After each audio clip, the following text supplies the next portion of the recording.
de ustedes, especialmente los invitados que hoy nos están acompañando, invitados especiales. Bienvenidos. Esperamos que se sienta lo mejor y esté disfrutando de esta celebración que hoy ofrecemos a nuestro Creador, a nuestro Dios, el Dios Todopoderoso. Hemos venido estudiando Mateo. Yo le invito a buscar Mateo, capítulo 10. El Evangelio según la versión de Mateo. Estamos estudiando los 12 apóstoles. El Señor hace un llamado, los llama y los comisiona.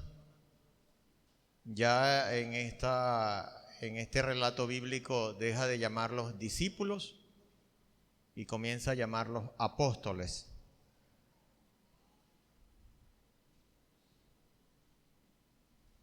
Hay una doctrina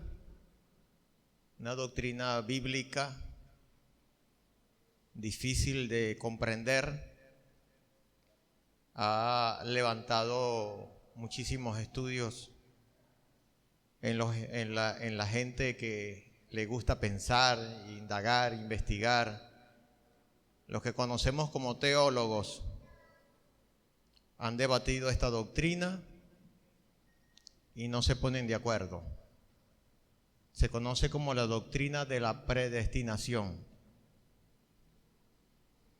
Hay una carta del Nuevo Testamento que hace una exposición exquisita, una explicación magistral sobre la doctrina de la predestinación. Usted puede posteriormente en casa revisarla. Está en la epístola a los Romanos capítulo 9. Allí está una exposición, una explicación maravillosa sobre la predestinación. Y esta doctrina tiene que ver con que antes de la fundación del mundo, un grupo de personas fue elegida para ser salva. Y más que eso, para ocupar un espacio dentro de lo que se conoce como el cuerpo de Cristo y cumplir con ciertos oficios dentro del cuerpo de Cristo. Y dice Romanos que a los que predestinó, a estos también llamó. Hay una conexión entre predestinación y llamamiento. En Mateo 10 hay un equipo de hombres que son llamados, pero antes fueron predestinados. Hay una estrecha relación entre predestinación y llamamiento. Incluso uno de ellos fue predestinado para perdición. Jesús lo llamó el hijo de perdición. Ustedes saben que tenía un nombre: Judas Iscariote. Estos hombres que venimos estudiando fueron llamados en 5 fases, 5 niveles del llamamiento. Usted y yo también podemos experimentarlo. El primer llamamiento que Dios le hizo a estos hombres fue para conocerlo a Él como el Mesías y ser salvos, de acuerdo a Juan 1:35 en adelante. La segunda fase en que los llamó para ser pescadores de hombres. Encontramos luego una tercera fase que los llama para un mayor compromiso, y una cuarta y quinta fase es la que encontramos acá en Mateo 10. Los llama para ser apóstoles. Algunos de ustedes fueron llamados fueron predestinados para servir en el cuerpo de Cristo, tal vez como misioneros, y usted no lo sabe. Tal vez como pastores, y usted no lo sabe. O desde cualquier otro oficio el Señor lo llamó a usted, tal vez como repostero, y desde allí servirle a Él. Como mecánico, y desde allí servirle a Él. No depende de lo que usted quiere, sino del que lo llama. Vamos a orar antes de comenzar a analizar estos textos de Mateo 10. En el nombre de Jesucristo, te damos las gracias, amado Padre Celestial, por la salvación que has traído a nuestras vidas y por hacernos canales tuyos para que otros también sean salvos. Quiero pedirte por la audiencia que se encuentra en este lugar y los que nos sintonizan también, Señor. Te rogamos por ellos, especialmente por aquellos que están en tinieblas, para que la luz tuya, la luz del Evangelio, resplandezca sus almas, Señor. Solamente el poder tuyo puede producir esto. Por eso oramos a ti, en el nombre de Cristo Jesús. Amén.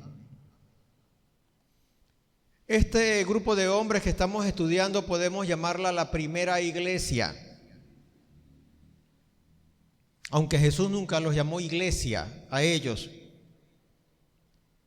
La palabra iglesia procede de una palabra griega conocida como eclesia. Es una palabra compuesta que significa los llamados fuera. Hay una preposición que significa eso, fuera, y otro llamado, elegidos. Tiene que ver con elección, con llamamiento. Y esta gente fueron llamadas. Y por eso me atrevo a llamarlos iglesia. Fueron llamados. Ellos eran iglesia. Fueron escogidos, fueron sacados dentro de un grupo. Había multitudes que seguían a Jesús y Jesús escogió a 12. Tal vez usted tiene un mes de haber sido llamado para ser iglesia. Algunos estamos alcanzando casi 40 años de haber sido llamados. Hace 36 años el Señor me llamó. En el año 87 el Señor me llamó, me sacó, me hizo su iglesia. En mi cabeza habían unos planes, pero en el corazón de Dios habían otros planes para mi vida, y Él imputó sus planes en mi vida. Usted no puede ser iglesia si usted no ha sido llamado por el Salvador. Hay una larga historia en la Biblia de personas que fueron llamadas. ¿Recuerdan a Moisés? Estando en el desierto, vio una zarza que ardía en fuego, pero no se consumía. Y se acercó a ella y hubo una voz que desde allí le habló y lo llamó. La historia de llamamiento es extensa en la Biblia. Tenemos el caso de Isaías capítulo 6. Tenemos Samuel cuando era un niño. Estando en el templo, escuchó una voz que lo llamó Samuel, Samuel.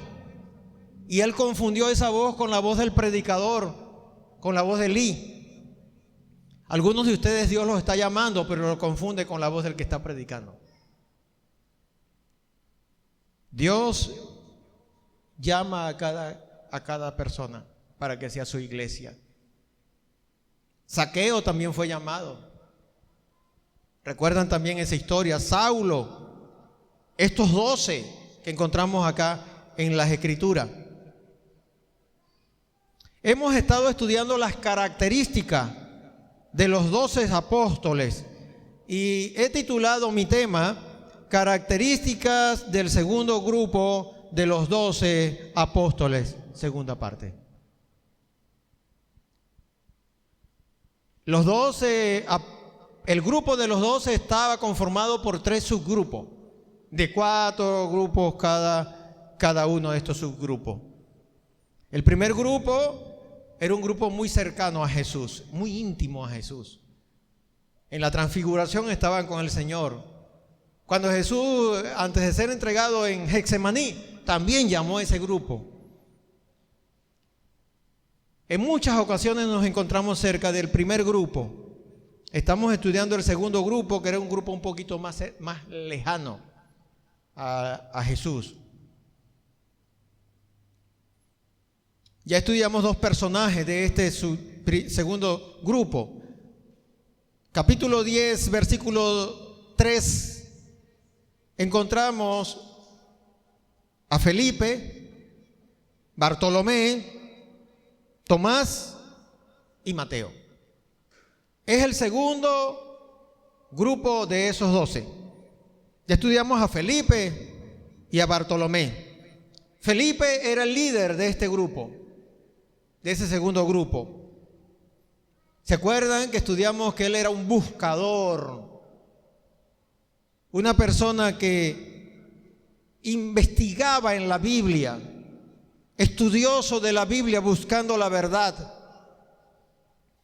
Lo revela las palabras que él le dijo a Natanael: hemos hallado aquel del que escribió Moisés y los profetas. Él junto con Natanael estudiaban diariamente la Biblia. Esta característica me desafía, y yo creo que usted también, a ser estudioso de la Biblia buscando la verdad. Jesús dijo en una ocasión que el que halla es el que busca. Y si este hombre dice hemos hallado, es porque estaba buscando. Era un hombre analítico, práctico. Cuando Jesús fue a alimentar a los 5,000, Jesús le puso una prueba. Le lanzó una conchita, tal vez de cambur, de mango, no sé cómo le llamemos. Y él la pisó. Sacó su calculadora y comenzó a hacer los cálculos para alimentar a 5,000, porque era analítico. También indeciso. Vaciló cuando los griegos lo buscaron a él para que le mostrara a Jesús. Él no fue inmediatamente a presentarle a los griegos a Jesús, sino que buscó a otro de sus compañeros para que él se los presentara a Jesús. Era un hombre indeciso. Carecía de percepción espiritual, lo revela la última cena. Cuando le pregunta a Jesús, le dice a Jesús: muéstranos al Padre y nos basta. Y Jesús le dice: oye, 3 años he estado con ustedes. No tenía la suficiente percepción espiritual. A manera de repaso, estamos revisando esto acerca de Felipe. Bartolomé también lo estudiamos el domingo pasado. Era un amigo inseparable de Felipe. Todas las veces que menciona a Bartolomé la Biblia, lo menciona cerca de Felipe. A los 2 juntos. Eran amigos inseparables. También era un buscador de la verdad, pero también era un hombre prejuicioso. Pero además de prejuicioso, lo que nos revela que era prejuicioso es cuando le presentan a Jesús y él dice: ¿de Nazaret ha de salir algo bueno? Había prejuicio hacia Nazaret. Pero también era un judío espiritual. Jesús, nada más y nada menos que el mismo Jesús, dio el veredicto acerca de él diciéndole: este es un verdadero israelita. Y Romano nos explica quién es un israelita. No es el que nace de esa nación, sino que hay una imputación espiritual en su alma. Pero también Jesús dijo que él era un hombre íntegro. En él no había engaño. Continuamos en esta lista. Nos corresponde revisar Tomás. Miren su Biblia. Felipe, Bartolomé, Tomás. Miremos algunas características que nos revelan las Escrituras acerca de Tomás. Solamente el 4.º evangelio el Evangelio de Juan, es quien va a darnos más luz sobre quién era Tomás. A Tomás se le ha conocido por el hombre de la duda desde el primer siglo. Fue aquel que dijo: si no meto mis manos allí en las heridas, no creeré que el Salvador ha resucitado. Porque ha llegado la noticia de que Jesús había resucitado. Así se le conoce desde el primer siglo. Pero el Evangelio de Juan nos da otros datos que nos indica que este hombre era un hombre de gran fe, de muchísima fe, de gran dedicación. Y veamos algunas características a la luz de 4 textos. Tenemos 4 textos en el Evangelio de Juan donde nos habla de Tomás. Juan capítulo 11.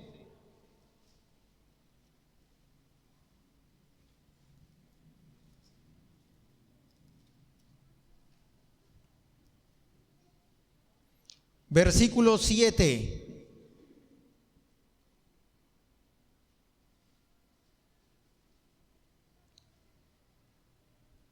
Voy a leer desde el 1 para que tengamos un mayor contexto.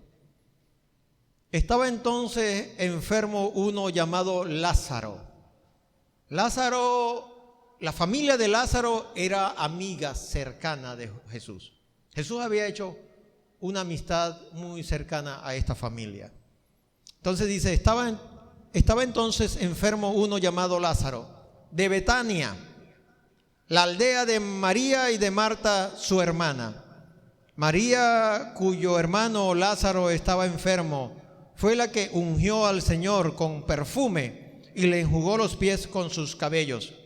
Enviaron pues las hermanas para decir a Jesús: Señor, he aquí, el que amas está enfermo. Oyendo Jesús dijo: esta enfermedad no es para muerte, sino para la gloria de Dios, para que el Hijo de Dios sea glorificado por ella. Y amaba Jesús a Marta, a su hermana y a Lázaro. Cuando oyó pues que estaba enfermo, se quedó 2 días más en el lugar donde estaba. Luego, después de esto, dijo a los discípulos: vamos a Judea otra vez. Le dijeron los discípulos: Rabí, ahora procuran los judíos apedrearte, y otra vez vas allá. Jerusalén, hermano, Jerusalén representaba un peligro para Jesús. Había un sistema judío bien elaborado y que estaban al acecho de capturar a Jesús. Y los discípulos lo sabían. Betania era un suburbio. Algunos dicen que era como a 10 kilómetros, 11 kilómetros, como de aquí a la Y de Jerusalén, muy cerca de Jerusalén. Ir a Betania también representaba un verdadero peligro para la vida de Jesús y sus discípulos. Y por eso los discípulos le dicen esto, el versículo 8, le dijeron los discípulos: Rabí, ahora procuraban los judíos apedrearte, y otra vez vas allá. Estaban asustados. Y Jesús se disponía a ir a Betania. Pero en medio de ese contexto, encontramos una palabra de Tomás en el versículo 16.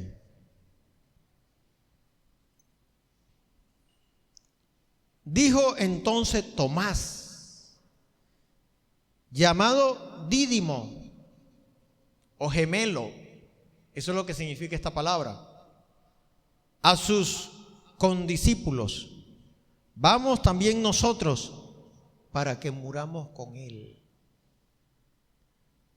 ¿Qué estaba diciendo Tomás?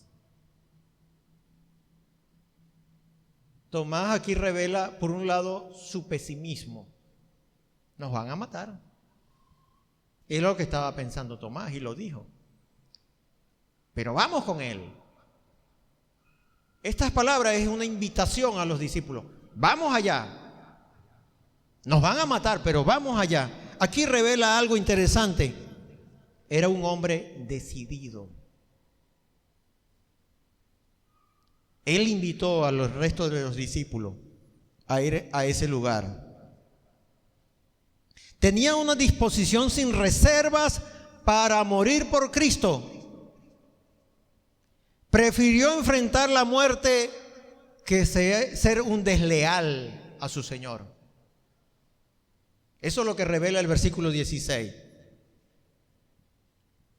Qué gran lealtad había en este hombre. ¿Sabe que eso es lo que Dios busca? Lealtad en usted y en mí. Fidelidad en usted y en mí. Observe la sentencia que encontramos en las Escrituras, en Mateo 25. Si quiere, acompáñeme. Si no, escuche. Cuando le digo acompáñeme, busquen su Biblia conmigo. Mateo 25, 21.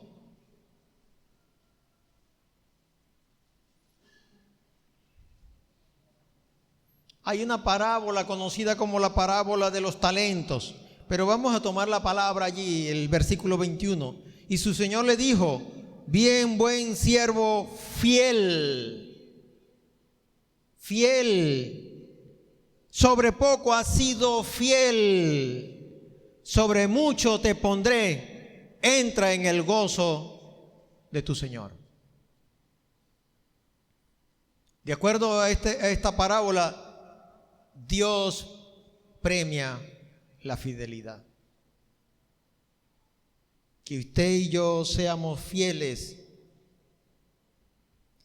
fieles en lo que Dios nos ha dado y lo que nos ha encomendado.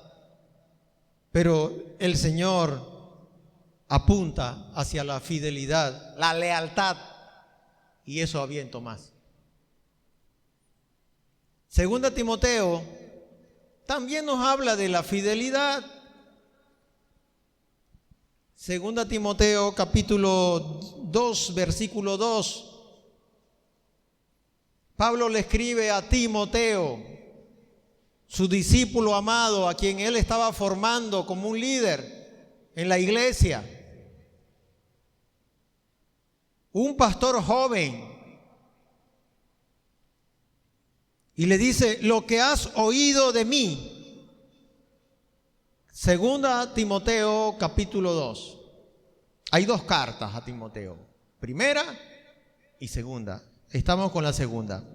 Lo que has oído de mí ante muchos testigos, esto encarga a hombres que sean como fieles. Hombres fieles. Esto también se conoce como mentoreo, como pasar el testigo, hermano. La vida cristiana es como una carrera de relevo.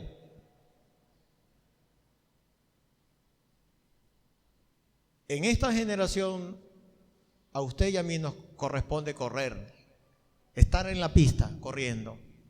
Pero llega un momento que tenemos que entregarle el testigo a otro para que siga la carrera. Y a ese otro a quien que hay que entregarle el testigo, el Señor dice que hay una característica que hay que ver en él: fiel. Que él sea fiel. No es que en la mitad de la carrera él abandone.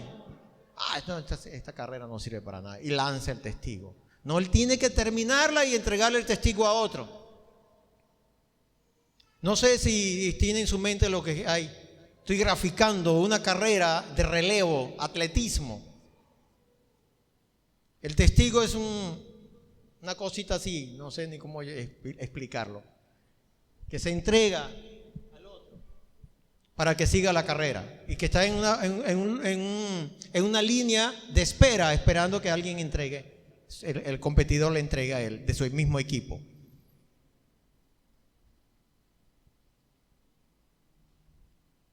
Entonces el Señor demanda fidelidad, estimados hermanos. Primera a los Corintios, capítulo 4, está la misma idea.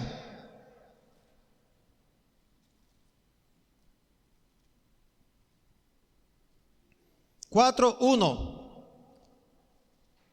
Primera a los Corintios, y 2 cartas a los Corintios, primera y segunda. En esta ocasión vamos a primera a los Corintios, capítulo 4. Así pues, téngannos los hombres por servidores de Cristo y administradores de los misterios de Dios. Ahora bien, se requiere de los administradores que cada uno sea hallado como fiel. Dios demanda fidelidad. Lo que Él nos entregó, así debemos servirle y apuntar hacia el propósito que Él está esperando de usted y de mí. No nos rindamos, no se rinda. Lo que comenzó, conclúyalo, hermano.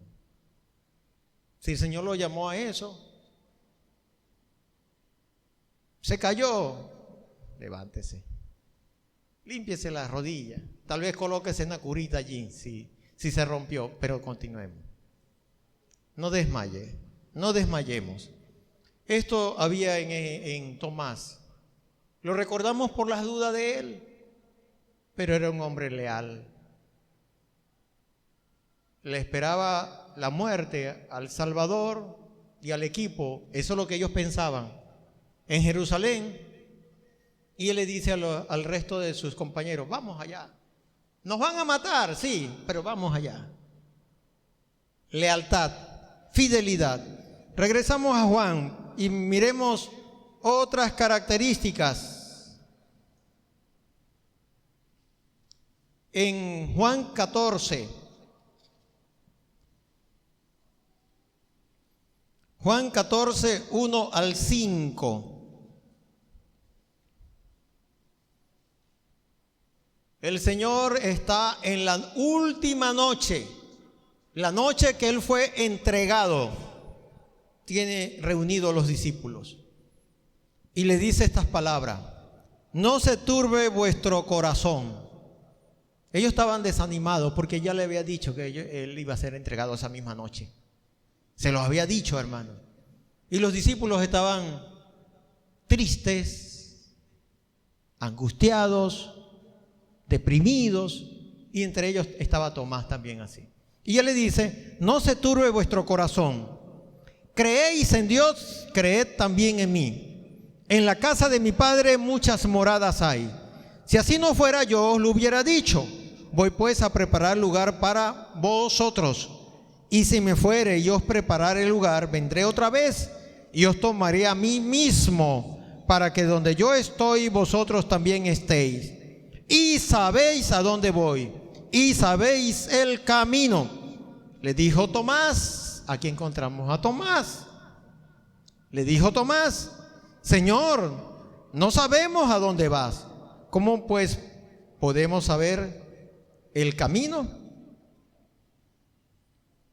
Estas palabras de Tomás revelan algunos aspectos de este hombre. Número 1, revela que él tenía poca comprensión del plan de Dios en cuanto al sacrificio de Jesucristo. Él no lo entendía. 3 años juntos. Y Jesús le está hablando de su muerte y él no lo entiende. Y observe lo que responde: no sabemos a dónde vas. Él estaba pensando, era como de un viaje, como que Jesús iba a ir para Estados Unidos tal vez. No entendía el sacrificio de Jesús. ¿Cómo pues podemos saber el camino? Aquí encontramos la segunda característica de este hombre: poca comprensión del plan de Dios en cuanto al sacrificio de Jesucristo. Hay otras cosas que nos revelan estas palabras de Tomás. Estaba confundido, había tristeza, había desesperación, había ansiedad. Por cierto, la ansiedad es uno de los mayores trastornos emocionales que están enfrentando la mayoría de las personas, inclusive cristianos, creyentes en Cristo, atravesando lo que se conoce como una ansiedad. Es un trastorno mental del estado de ánimo. Había pesimismo, pero también revela su amor por el Señor Jesucristo. Y Jesús lo alienta con el versículo 6, un versículo muy conocido, popular en la comunidad evangélica.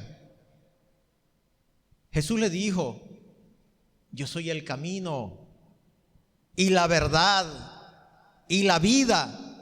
Nadie viene al Padre sino por mí. Jesús lo alentó con esas palabras, esas maravillosas palabras. Encontramos un tercer texto que nos habla de Tomás.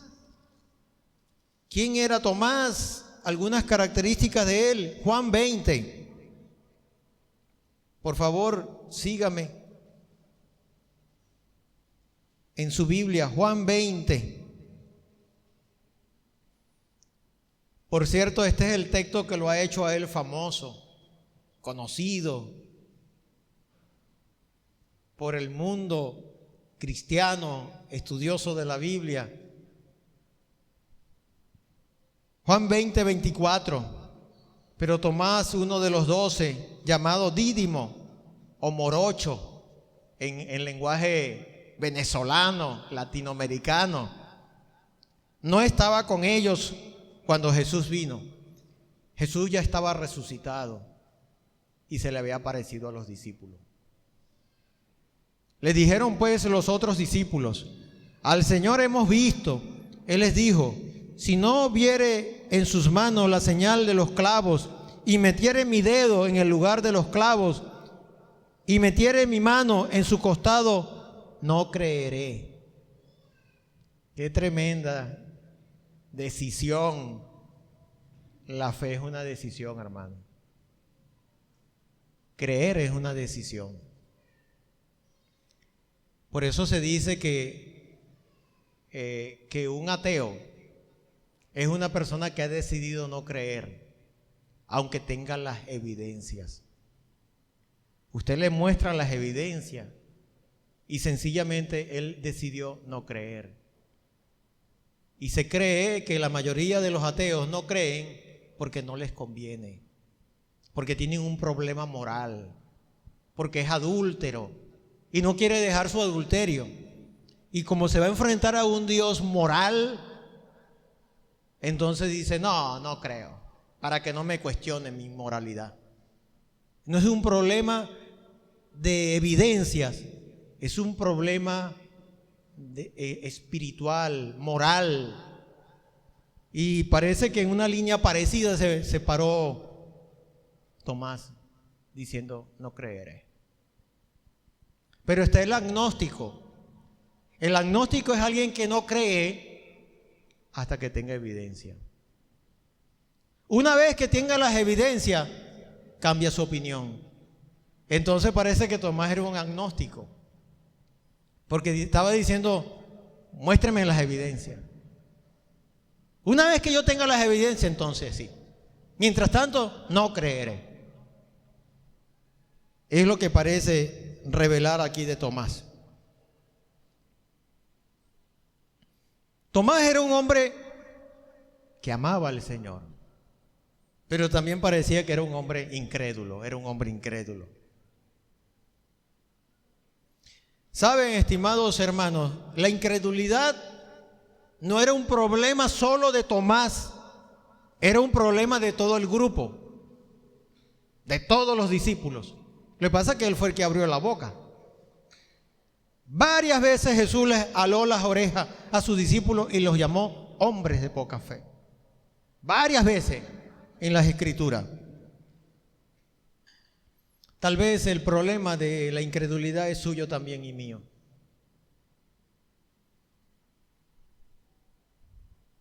Tomás estaba abatido, desesperanzado, deprimido. 8 días después, Jesús le da una reprensión a Tomás, una tierna reprensión. Seguimos leyendo en el versículo 26. 8 días después, estaban otra vez sus discípulos dentro, y con ellos Tomás. Llegó Jesús, estando las puertas cerradas, y se puso en medio y les dijo: paz a vosotros. Qué maravilloso, ¿verdad? El primer saludo que les dio fue: tengan paz, tengan tranquilidad. Ellos estaban ansiosos, hermano. Habían perdido el líder. Paz a vosotros. Luego dijo a Tomás: pon aquí tu dedo y mira mis manos. Acerca tu mano y métela en mi costado, y no seas incrédulo, sino creyente. Lo reprendió.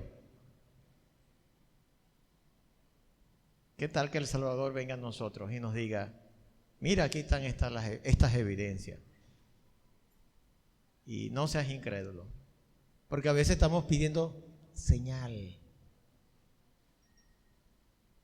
Una señal, Señor. Hasta en las oraciones.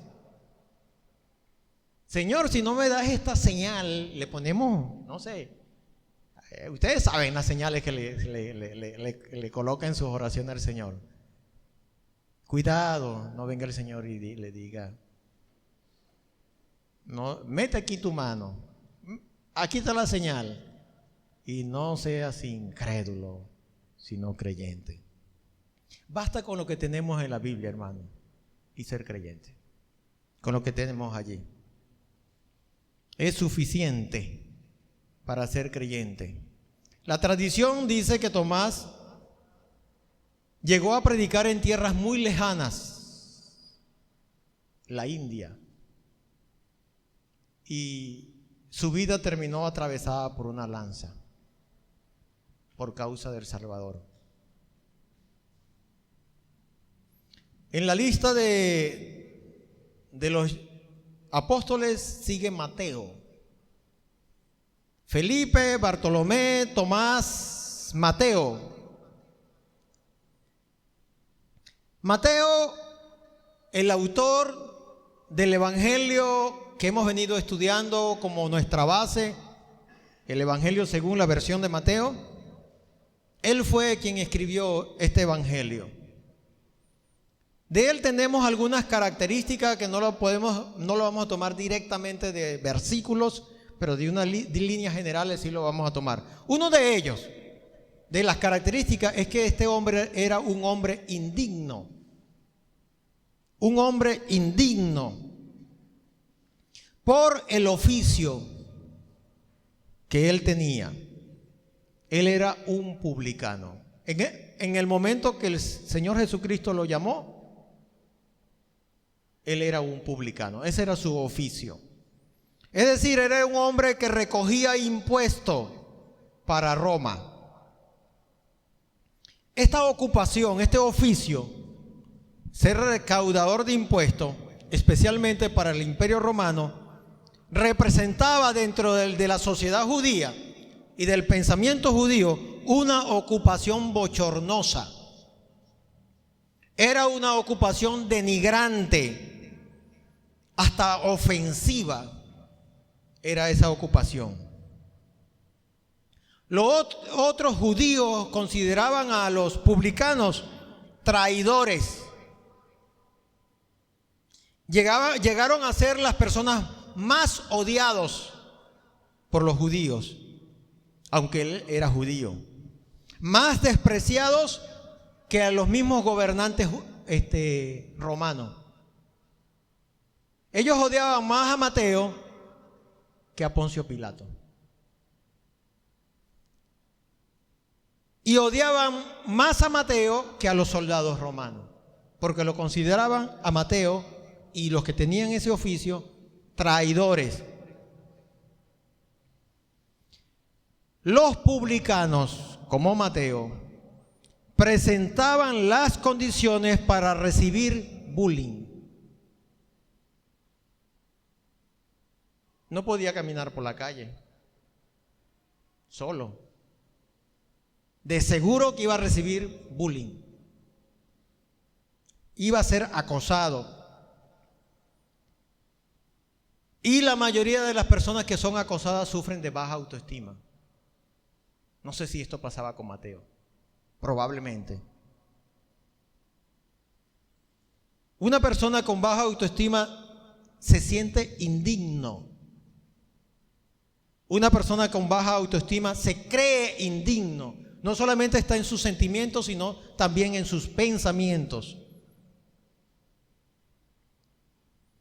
Lo cierto es que los publicanos eran despreciables y viles, y Mateo era uno de ellos. Interesante lo que encontré. El Talmud era un comentario escrito por los rabinos judíos. El Talmud judío declaraba lo siguiente. Decía así: es justo mentir y engañar a un recaudador de impuestos. Que otro judío le mintiera a Mateo y lo engañara, el Talmud decía: lo que estás haciendo es correcto. Tienes 100 puntos en el cielo. Según el Talmud. No se le permitía ser testigo a la gente como Mateo, que tenían el oficio de él, ser testigo en los tribunales judíos. Estaban separados del resto de los judíos. Era como un sidoso ser recaudador de impuestos. Se les prohibía adorar en el templo. No podían entrar al templo. Hay una parábola maravillosa pronunciada por Jesús. Y yo le invito un momento que vayamos a esa parábola. Está en Lucas 18. Lucas 18.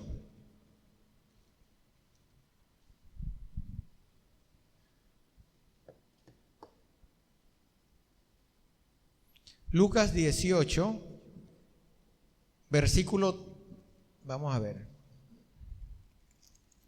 18, versículo 9. Lucas 18, 9. Dice así: a unos que confiaban en sí mismos como justos y menospreciaban a los otros, dijo también esta parábola. 2 hombres subieron al templo a orar. Uno era fariseo y el otro recaudador de impuestos como Mateo, publicano.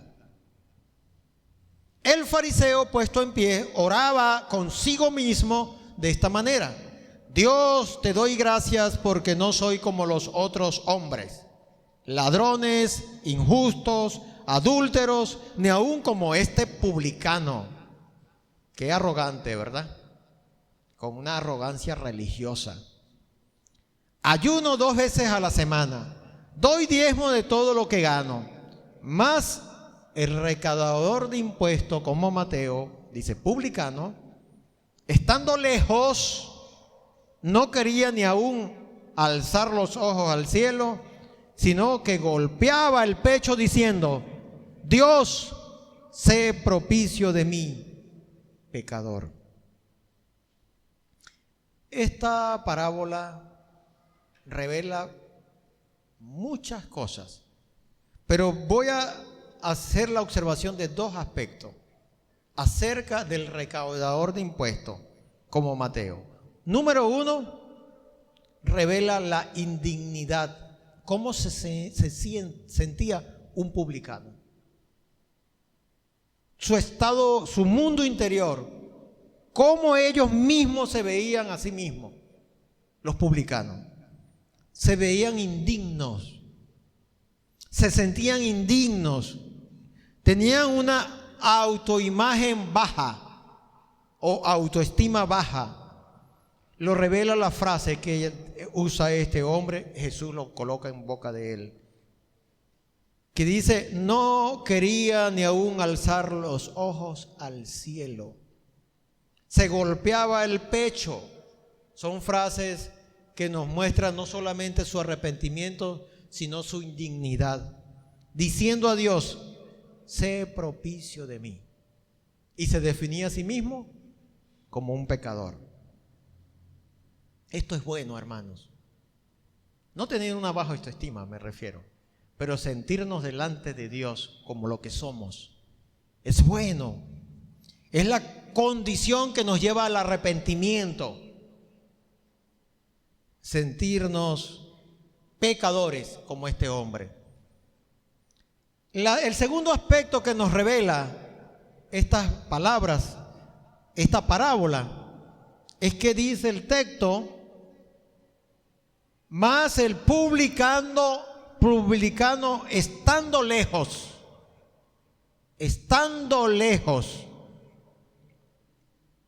¿Por qué lejos? ¿Por qué no quería acercarse? No, la ley le prohibía que entrara al templo.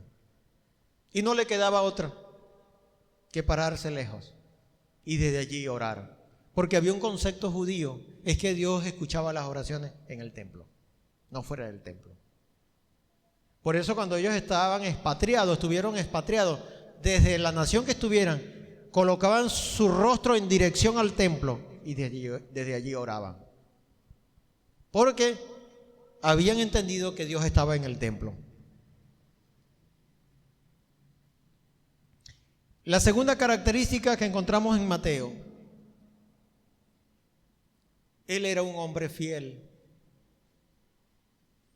Él fue un hombre que estuvo dispuesto a pagar el precio del discipulado. Lo que cuesta ser discípulo de Jesús. Él estuvo dispuesto a eso. Este hombre estuvo dispuesto, oiga bien lo que voy a decir, estuvo dispuesto a quemar los puentes para no volver atrás. Pasó un puente y lo quemó para no regresar atrás. Él estuvo dispuesto a eso. Dispuesto a abandonar su oficio, sabiendo que jamás volvería a su oficio. Porque los funcionarios romanos no aceptaban a alguien que abandonara de ser publicano. Renuncio. Después, ¿me vuelves a contratar? No. Lo perdiste para siempre el cargo. Y él sabiendo eso, cuando Jesús lo llamó, abandonó la oficina de los tributos públicos y se fue con Jesús. Él estuvo dispuesto a eso. Eso muestra la fidelidad de este hombre y la disposición a pagar el precio de ser un discípulo de Jesús. Los pescadores podían volver a su antiguo oficio. Mateo no.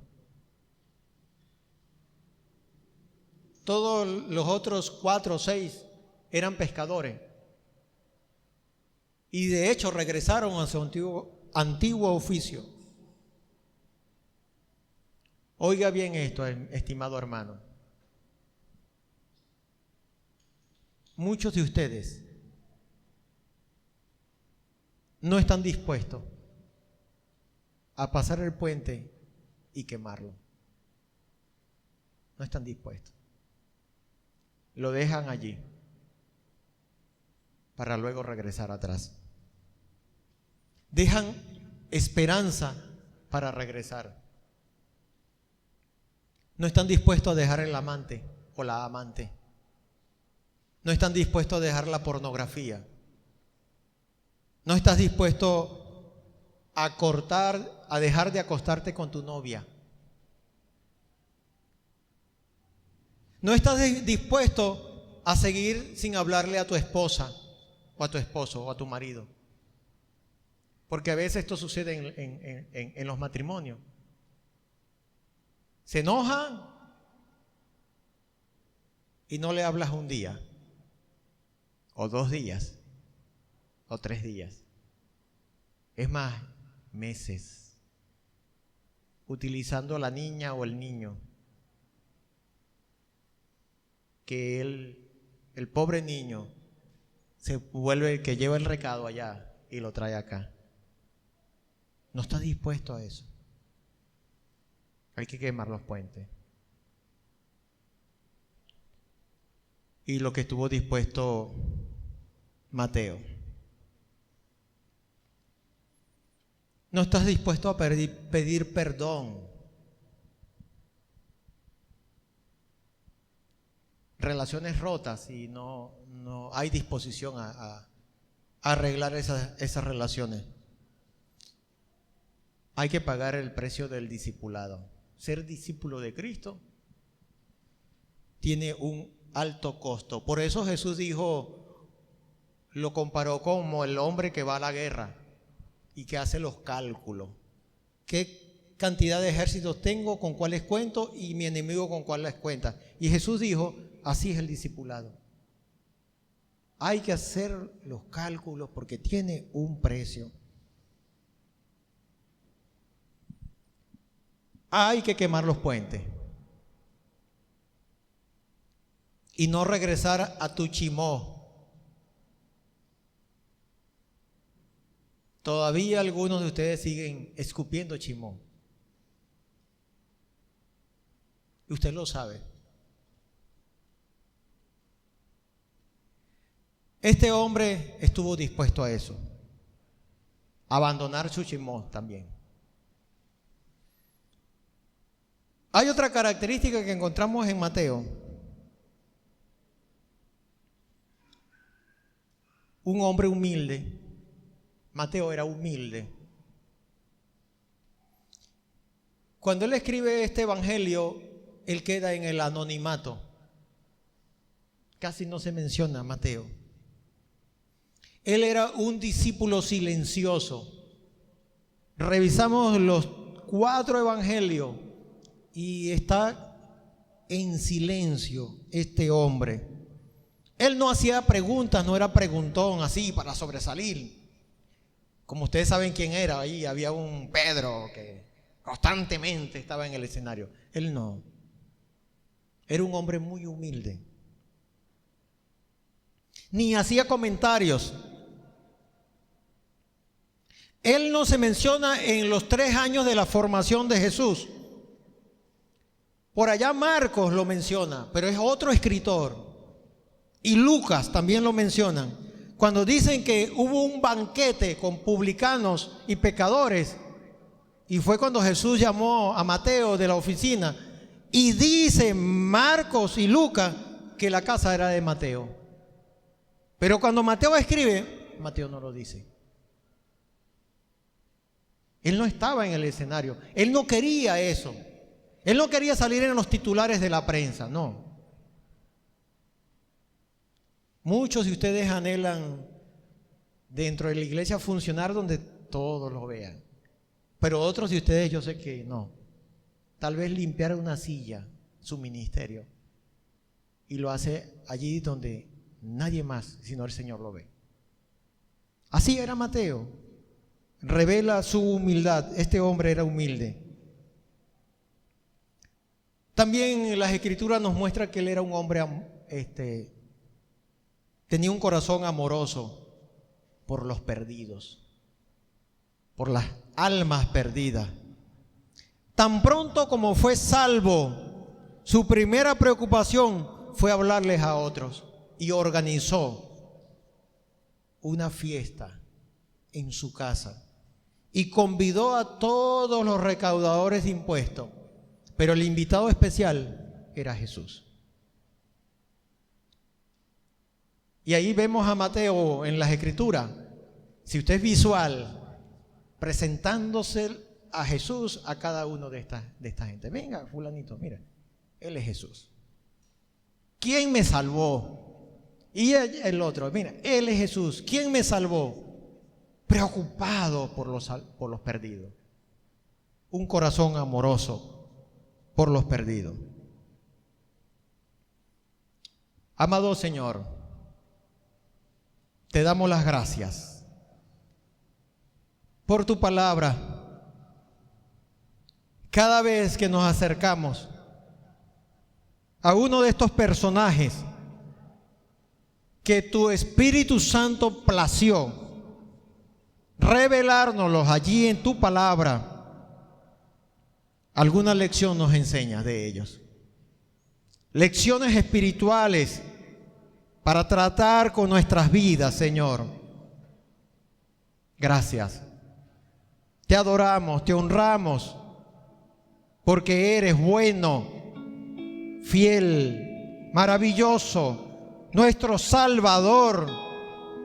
A ti debemos nuestras vidas, Señor. Gracias. No hay nada, absolutamente nada digno en mi vida para que tú